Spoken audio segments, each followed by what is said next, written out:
Sejam todos bem-vindos, está no ar o nosso Papo em Dia e hoje a gente vai falar muito sobre robótica, inteligência artificial e um reconhecimento importantíssimo aqui na nossa região através do Colégio Estocco.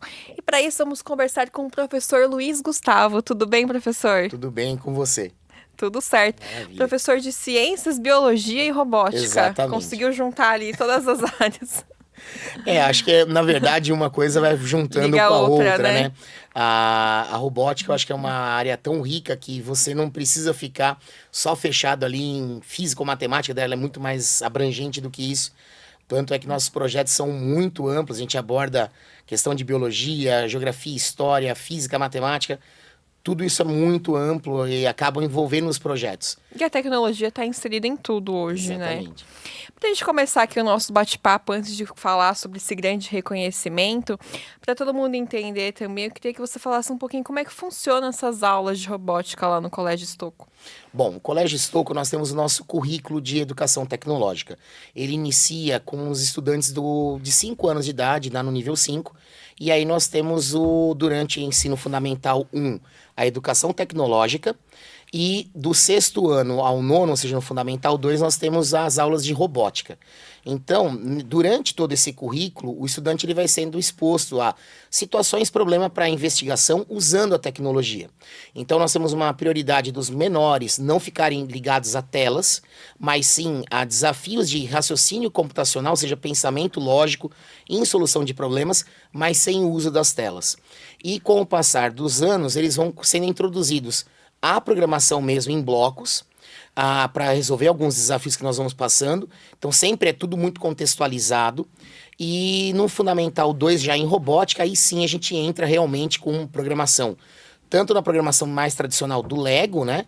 Quanto em Arduino, quanto no Arduino IDE, Python e outras linguagens que são utilizadas.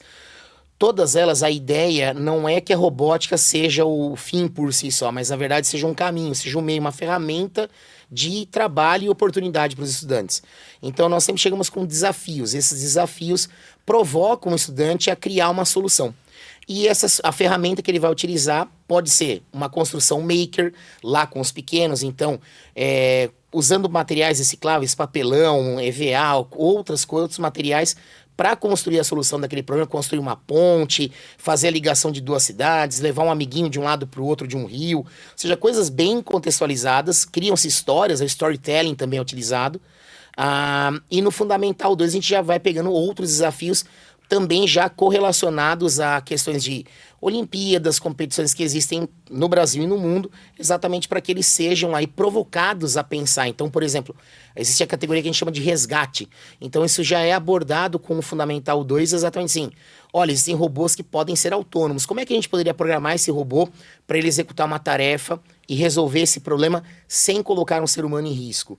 Então, essa é uma forma de a gente poder trabalhar com ele, com os estudantes. O desenvolvimento também de projetos que nós fazemos também no período da tarde, aí já é opcional, é uma oficina. Então, além da aula curricular, nós também temos as oficinas de tecnologia, onde o estudante pode fazer sua inscrição, ele vai até a escola no período oposto, e ali ele vai desenvolver os trabalhos que ele tem interesse. Então, nós temos atualmente trabalhos sendo realizados com uso de inteligência artificial no desenvolvimento de próteses robóticas. Então, os estudantes estão fazendo todo um processo de catalogação de imagens para o reconhecimento do movimento da mão humana para que uma prótese robótica seja movimentada, com a ideia de, no futuro, fazer algo um pouco maior para substituir o humano no lugar onde tem muito risco e ele possa usar esse robô para fazer o trabalho. Além disso, nós temos outros projetos que visam também a parte de saúde, bem-estar humano, a questão da preservação ambiental. Então, nós temos estudantes que hoje estão trabalhando, que é uma coisa muito legal, com mini satélites. Então, nós temos hoje 3 grupos trabalhando com isso. Então, são trabalhos que vão sendo realizados dentro do colégio, que eles vêm da curiosidade do nosso estudante. Então, não é nada imposto, olha, vamos fazer dessa forma. Não.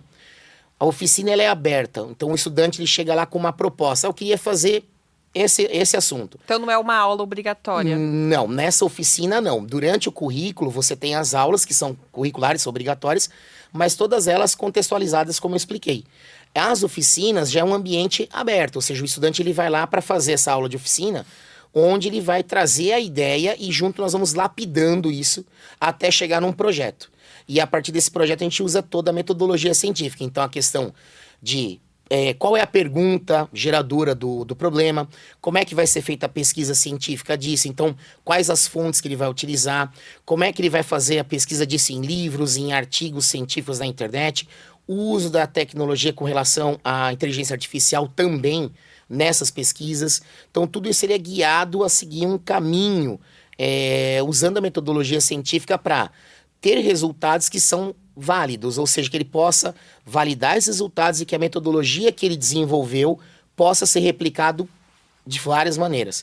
Então nós temos grupos que já fizeram, por exemplo, kits de robótica que foram enviados para o Brasil todo sem custo. Então as meninas desenvolveram um projeto e elas criaram um kit, uma caixinha que fazia um robô seguidor de linha, que é um kit básico para você poder participar de algumas competições pelo Brasil. Isso foi enviado para as escolas junto com um curso online que elas criaram. Então a ideia veio delas, a vontade veio das meninas, né? E isso é uma coisa que a gente privilegia muito nas oficinas e no colégio de forma geral, que é colocar as meninas também como protagonistas, porque infelizmente a robótica ainda é uma área que tem um setor que tem muito mais meninos ou homens, né, envolvidos do que as mulheres. Então a gente tenta buscar esse incentivo e essa vontade das meninas em participar.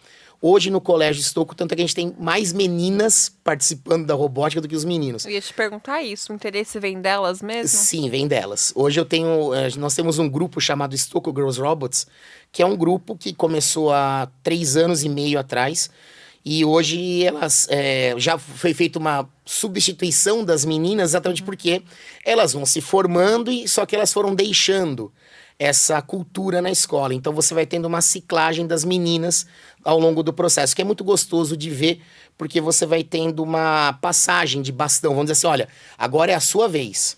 Então você tem interesse? Vamos lá na oficina, eu vou te explicar o começo das coisas, e aí vocês vão tocando, a gente só tá aqui para ajudar.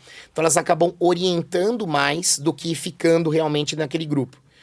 No primeiro momento, para elas foi bem difícil esse desligamento, né? Mas eu falei, gente, chegou o momento de vocês voarem mais alto, alcem outros voos, e eu só orientem. E aí hoje elas estão fazendo outros projetos, que inclusive um deles foi reconhecido aí agora, e elas só orientam essas meninas a dar continuidade naquilo que já está sendo bem feito, né?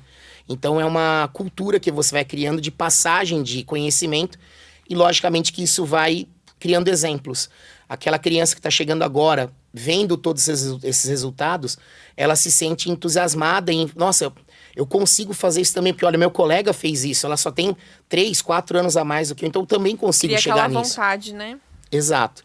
Então é um ambiente assim, as oficinas são eu falo que é um ambiente onde o estudante ele chega lá, ele tem o direito de sonhar naquilo que ele queira fazer, e ali ele vai produzir, vai trabalhar e vai chegar naquela realização que ele quer. É um ambiente que é desafiador. Existem momentos onde você vai ter uma série de problemas para resolver ao mesmo tempo, e a gente vai ensinando eles como é que vai fazendo cada uma dessas soluções para chegar no resultado final que é desejado. Então, o nosso espaço maker lá hoje na escola, eu falo que é um grande produtor ali de realização de sonhos. Então, chega lá com aquela ideia e devagarinho vai sendo trabalhado e você concretiza aquilo que você queria fazer. E quantos profissionais são envolvidos nisso? Porque você citou diversas questões para poder chegar nesse projeto. Então, eu imagino que não é só um professor ali, né? Tem que fazer a pesquisa científica, a produção. Conta pra gente um pouquinho como que funciona. Bom, hoje nas nossas oficinas, nós estamos estruturados nas oficinas com 3 professores. Eu tenho o professor Edilson e a professora Roselane, que trabalham junto comigo para fazer a orientação dos estudantes. Tanto dos mais jovens, né, a Roselane toma conta mais dos menores, e o Edilson no pessoal do ensino médio. E aí eu fico mais numa orientação geral com tudo, principalmente observando o que é necessário fazer, materiais que precisam ser comprados, precisa buscar alguma tecnologia diferente, pesquisar com os estudantes, porque, como eu falei, eles vêm com as ideias. E essas ideias, elas acabam também nos alimentando, porque muitas delas... Tira ali da zona de conforto, né? Total. É um ambiente onde o professor, o orientador, eles não tem área de conforto nenhuma. Porque eles chegam com muitas ideias, isso é o mais gostoso, porque assim, você se sente diariamente desafiado a resolver o problema que está ali com eles. Porque muitos deles trazem algumas coisas, professor, eu vi tal coisa em tal lugar. Legal, vamos ver junto. Aí você fala, nossa, tá, dá pra fazer, mas vamos aprender juntos. Tem coisa que já é mais tradicional e tem coisa que é desafiadora por total. E isso é muito gostoso porque não te deixa parado em nenhum momento. E aí eu tenho auxílio desses dois professores nas oficinas, e dentro da área curricular nós temos a professora de educação infantil, que é a Juliana, a Roselane, que toma conta do pessoal do Fundamental 1 e sexto ano, e eu tomo conta do Fundamental 2, e o Edilson me ajuda nos projetos do ensino médio. Em torno aí, são quantos alunos que têm esse interesse, né, que participam? Você pergunta das oficinas propriamente dito. Isso. Bom, hoje, que nem a gente acabou de receber um resultado da MNR 2025, que é da Mostra Nacional de Robótica. Só desse evento, só para essa MNR, eu tive a felicidade hoje de receber o resultado de 27 alunos aprovados. Então, todos os projetos que nós mandamos foram aprovados. E aí a gente participa de outros eventos. Então, somando todo esse pessoal, hoje nós passamos de 130 alunos envolvidos com oficinas. Desde tecnologia com robótica, até mesmo oficina com foguetes, que nós também participamos aí pelo Brasil afora. Nossa, muito legal. Legal saber que o interesse vem deles, né? Porque é opcional, isso é muito interessante mesmo. Uma outra questão, assim, a robótica, ela não é algo atual, né? Ela existe ali há muito tempo, mas a inteligência artificial, embora também exista há um tempo significativo, mas agora que ela vem se aprimorando cada vez mais, eu queria saber qual que é o maior desafio hoje com a inserção da inteligência artificial dentro da robótica, né? O que mudou ali na prática, principalmente ali para os alunos? Eu acho que é uma ferramenta a mais que veio agregar possibilidades. Então, hoje, acho que o grande desafio que nós temos com a inteligência artificial e com a educação é exatamente a parte ética, né? Então, como é que isso vai ser aplicado e utilizado? Porque se eu pegar hoje o ChatGPT, eu posso pegar e pedir para ele fazer um código inteiro para mim e ele constrói isso em menos de um minuto. Então, eu preciso mostrar para o meu estudante de que existe essa ferramenta, ela é super válida, mas eu preciso usá-la de forma correta. Não pela questão de plágio em si, isso lógico, né? Mas principalmente pela questão de entendimento. Porque muitas vezes essas ferramentas elas fazem as coisas, mas elas tropeçam também, elas têm erro. E para eu poder identificar o erro, também tenho que conhecer. Então é aquilo que essa construção que é feita com eles são capazes de criar os prompts adequados, receber a resposta da IA, mas eles não pegam e usam, eles analisam antes. E eles discutem, isso é a parte mais legal que eu acho do chat, né? Por exemplo, você discute, olha, na linha 14 ali tem uma coisa que está estranha, não tem como melhorar esse ponto? Vai lá e melhora. Eles criam um código, dialogam com a inteligência artificial, chegam num consenso entre uma melhoria para aquele código que foi desenvolvido. Então, isso é fundamental, é ensiná-los a usar, né? E a IA hoje, para robótica, eu acho que o mais legal para robótica escolar, principalmente, é o uso exatamente de reconhecimento de imagens, então a inserção de câmeras. Então, antes, para você fazer um robô seguidor de linha, que é utilizado em competições, você usava sensores ou de diferentes claridades, né, o claro e escuro, ou de cores. E hoje você já pode usar câmeras. Então aí você precisa treinar uma IA para entender o que é uma linha reta, o que é uma curva 90 graus, o que é uma 45 graus e o que ele deve fazer em cada situação.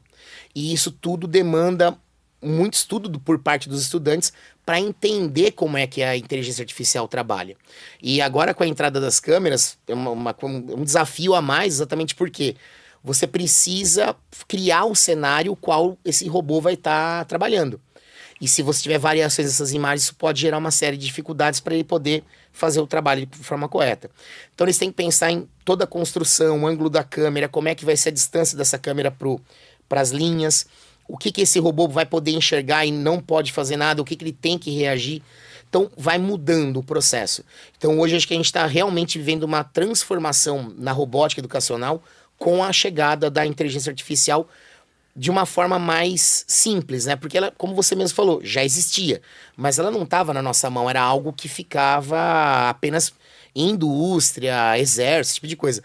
E hoje qualquer pessoa tem acesso a essa linguagem, né? Não, e pelo que você falou também, deixa legal ali a situação para eles utilizarem, porque o grande debate que tem hoje é se a inteligência artificial não vai tomar o lugar de humanos, por exemplo, né? E dá para ver que é bem complementar, é uma ferramenta ali para contribuir, não para trocar de fato, né? Dentro de várias profissões existe esse debate, né? E aqui você mostra pra gente que não vai trocar, realmente ela é muito importante, mas complementar. E a partir desse grande trabalho que você falou aqui, teve esse reconhecimento, né, que a gente falou no comecinho do nosso podcast, que foi da RoboCup 2025, que aconteceu em Salvador, né? Conta pra gente como é que foi, então. Vamos lá. Então, do dia 15 até o dia 21, agora do mês de julho, teve a RoboCup em Salvador, onde nós tivemos aí a oportunidade de levar 2 dos nossos projetos para apresentação. A RoboCup, ela é o maior evento de robótica que existe no mundo, né? Reunindo pessoas de várias nações, foram mais de 40 países participantes, mais de 6.000 estudantes ali participando, mais de 1.000 orientadores, né, trabalhando ali junto.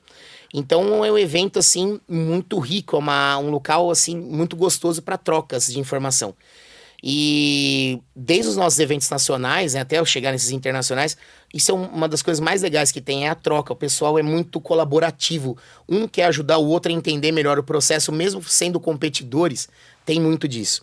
E no evento nós tivemos a oportunidade de levar 2 projetos nossos que foram classificados na Mostra Nacional de Robótica de 2024, que aconteceu em Goiânia, no ano passado. E aí, esses 2 projetos, era o Stocotérite, que é a produção de um mini satélite para detecção de geadas, e ele é capaz de detectar se vai formar ou não a geada e alertar os agricultores sobre esse risco. Então você vai falar assim, mas o que seria essa geada? A geada é a formação de uma camada fina de gelo sobre as folhas, sobre frutos, e isso causa perda na lavoura. E essa perda significa problema para o agricultor, porque ele vai ter que jogar tudo fora, e isso causa para a população uma insegurança alimentar maior. Por quê? Se você tem menos produto, vai ficar mais caro, quem já tinha dificuldade para ter o alimento fica mais caro ainda. Então a ideia das meninas foi exatamente criar um mini satélite capaz de detectar essas ações ambientais, não resolvê-las, porque não tem como impedir o processo em si, mas o mini satélite consegue detectar e os agricultores conseguem realizar medidas para evitar perdas. Então isso é possível de você conseguir mitigar um pouco as perdas ali no campo e evitar toda essa questão da insegurança alimentar. E o outro grupo que levou para lá um dispositivo para auxiliar autistas não verbais. Eles desenvolveram uma caixinha que foi motivada pela a presença de um colega deles em sala que não tem essa capacidade de fala. Eles, conversando com o assistente do estudante, descobriram que o dispositivo que ele usa custa muito caro. Algo que é inacessível para boa parte da população brasileira. A gente está falando de um dispositivo mais de 30 mil reais. Isso, mas com a robótica, eles já participavam de várias atividades. Dá pra gente fazer na aula de robótica. E começaram o trabalho deles há mais ou menos 2 anos atrás. E agora estão na versão 2.2, como eles falaram, do projeto deles. Foi levado lá para Salvador para apresentação. E basicamente é uma caixa que tem um teclado com emojis, ele clica e essa caixinha ela aparece um texto e também fala através de IA. Então eles criaram todas as falas na IA para poder sair a frase lá que foi escolhida, né? E são projetos muito interessantes. Nós tivemos aí o agraciamento também do pessoal da APAI lá em Salvador, com a coordenadora da APAI que foi lá visitar o evento. E nós fizemos a doação dessa caixinha pro pessoal da APAI. E aí tivemos um retorno legal, né, da questão de, será que é possível ter mais essas caixinhas? Como é que a gente poderia fazer, né? Então, e é legal porque você vê que o estudante, assim, está sendo reconhecido todo aquele trabalho que ele fez, tudo aquilo que eles investiram de tempo, de pensamento, de testes e mais testes para poder fazer as coisas, tudo isso é reconhecido, né, internacionalmente. E aí, dentro do evento da RoboCup, a MNR é um dos braços ali que nós tivemos de apresentação, né? Como eu falei para você, né? A RoboCup é um evento muito grande, tem várias categorias. Nós tivemos instituições também aqui do Brasil representando, então nós tivemos a USP, tivemos a FEI, a Mauá, também representando com estudantes universitários, mas estudantes do ensino fundamental, médio aqui, da nossa região, somente o Colégio Estouco estava lá presente, representando aqui nossa região com esses 2 projetos. E eles têm aí em torno de 15 anos. Exatamente, 15 anos de 15 idade. anos já mudando o mundo, né? Com o pensamento indo muito longe, conseguindo conquistar, assim, coisas fantásticas. Eu me emociono muito porque, como eu falei, já é uma caminhada longa com essa turminha, né? E a quantidade de desafio que eles tiveram que vencer, enfrentar, críticas muitas vezes positivas, outras vezes negativas, desproporcionais algumas vezes, mas sempre eles extraíram tudo que era de melhor e projetaram adiante. E essa resiliência é muito importante, porque o estudante que vai fazer essas oficinas, vai fazer esses projetos, nem sempre tudo dá certo de primeira vez. Pelo contrário, uma frase que a gente usa muito é assim: tá tudo certo para dar errado. Você coloca, o robô tá programado, tá construído, você coloca ele na arena para fazer a coisa, não funciona. Você testou 100 vezes lá no laboratório. A hora que você vai pra competição dá algum problema. Então o que a gente brinca? Não se preocupa, tá tudo certo para dar errado, mas no final vai dar tudo certo. E Essa é a põe questão. certo nisso, né? Qual foi a sua percepção ali em relação a eles no momento que eles descobriram que o projeto foi vencedor, os projetos, né, ganharam ali? Porque imagina a emoção, né? Tanto tempo ali de investimento, se capacitando, e aí quando vê, deu certo. Então, quando eles receberam esse convite, né, foi uma coisa, assim, já muito legal de poder participar e tudo mais, né? E aí você tendo esse reconhecimento, todo esse destaque, para eles, que o evento foi internacional, então eles tiveram que se preparar para apresentar em inglês, tiveram pessoas que passaram ali para ver o projeto, né, falando com eles em inglês, então foi uma perspectiva diferente. E para eles foi muito gostoso sentir esse reconhecimento. Falar, assim, nossa, deu certo tudo aquilo que nós pensamos, tudo aquilo que nós sonhamos, chegamos. É como eu falo, o sonho deu certo, ou seja, foi realizado. E a ideia é que isso a gente consiga propagar para todos os estudantes. Então, ter a oportunidade, dar a oportunidade para que todos façam. E uma das coisas que a gente mais gosta é de ter esses exemplos exatamente para dizer, olha, você consegue também, é só você trilhar um caminho, ou seja, se esforçar, estudar, vir nas oficinas, participar das formações que a gente faz, tudo isso vai levando para caminhos que eu falo, gente, vocês entram aqui nessa sala para fazer os trabalhos que vocês querem. Eu não sei onde vocês vão parar. Porque cada hora a gente vai para um lugar, classifica para um evento em outro estado, agora começou a ir para outros países, então nós participamos de outros eventos em outros países, como agora eu falei para você do East, né, que foi no Texas. Então, assim, é um lugar onde a gente possibilita que esses sonhos aconteçam de verdade. E os nossos alunos têm essa oportunidade, ou seja, é um local que eles conseguem trabalhar e produzir e não só ficar com aquela questão de, eu preciso estudar para passar no vestibular. Não. É um local onde você é estimulado a fazer aquilo que você tem vontade e aquilo que você quer fazer no seu futuro. Então, muitos deles ali, que são envolvidos com robótica, já tem um caminho, já meio que sabendo, eu quero fazer engenharia voltada à área de robótica, de produção, desenvolvimento. Outros em engenharia aeronáutica. Então, eles já têm mais ou menos que um caminho trilhado, né? Com certeza, né? E esse grande incentivo ainda, né? Quando você vê que tá dando certo, Exato. o incentivo para continuar é maior ainda. A gente tá quase encerrando, mas com grandes projetos, assim, eu imagino que eles voltaram agora às aulas ainda mais incentivados. Existe alguma coisa aí agora para esse ano ainda? Alguma nova ideia, algum novo projeto? Tem ideia, tenho certeza que tem várias, né? Então, temos algumas aí agora, né? O pessoal que está mexendo com satélite, eles vão começar a fazer investigação de rios aéreos, que é um assunto relativamente novo, a investigação, e já são utilizados satélites externos, né, fora da Terra, mas são satélites caros. Os mini satélites, eles voam dentro da estratosfera, então o custo operacional é muito mais barato. E a ideia do grupo é fazer o acompanhamento disso, desses rios aéreos, e entender esse deslocamento de massas de ar, de água e ar pelo Brasil. E a importância disso, de você preservar, por exemplo, uma área num determinado estado, porque ele abastece hidricamente o outro estado. Então, essa justificativa ambiental da necessidade de preservação, evitar queimada, desmatamento. Outro grupo também que está mexendo com satélite, está fazendo um trabalho com zonas de calor, então entender como essa mudança radical que nós fazemos nas cidades, no meio ambiente, como isso afeta a temperatura média da cidade. Temos outros trabalhos mexendo com inteligência artificial, como essa prótese robótica que eu falei, que é muito legal. Nós temos uma coisa muito gostosa da escola, que a gente tem muito aluno que pensa em questão inclusiva. Então nós temos um grupo que está trabalhando com a questão do uso de robótica para fazer cadeira de roda assistiva. Então a pessoa que perdeu mobilidade das pernas ou não tem força nos braços para movimentar a cadeira, eles criaram como se fosse um capacete para colocar na cabeça, e conforme ela desloca, um pouquinho que ela desloca a cabeça, a cadeira de roda é capaz de andar. Eles já fizeram um protótipo em tamanho menor, funcional, tá tudo certo, tanto que foi aprovado pelo evento da MNR. E é uma possibilidade legal, porque assim, você vai vendo que não é só aquela questão de ter a robótica por si, não, é usar a ferramenta mesmo da robótica para você resolver problemas do dia a dia.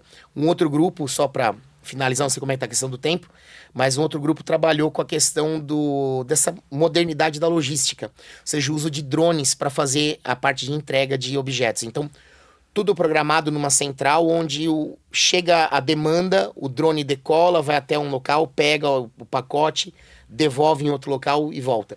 Muito inspirado do que já acontece em alguns testes em países, mas com uma ideia de fazer o deslocamento disso, por exemplo, para medicamentos, órgãos em situações de catástrofe.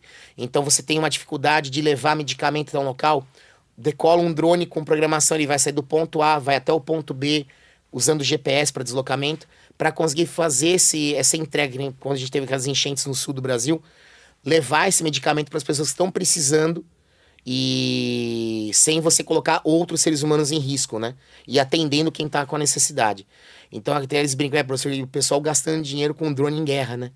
Fazendo uso ao contrário da coisa. E até essa conscientização é legal, porque assim, antes era muito comum, muito tempo atrás na escola, você vê o pessoal, nossa, que legal, o drone, não sei o que, pra guerra. Hoje não, você vê o aluno que desperdício de dinheiro com algo que poderia ser usado para o bem de todos, está sendo utilizado para algo tão descabido, né?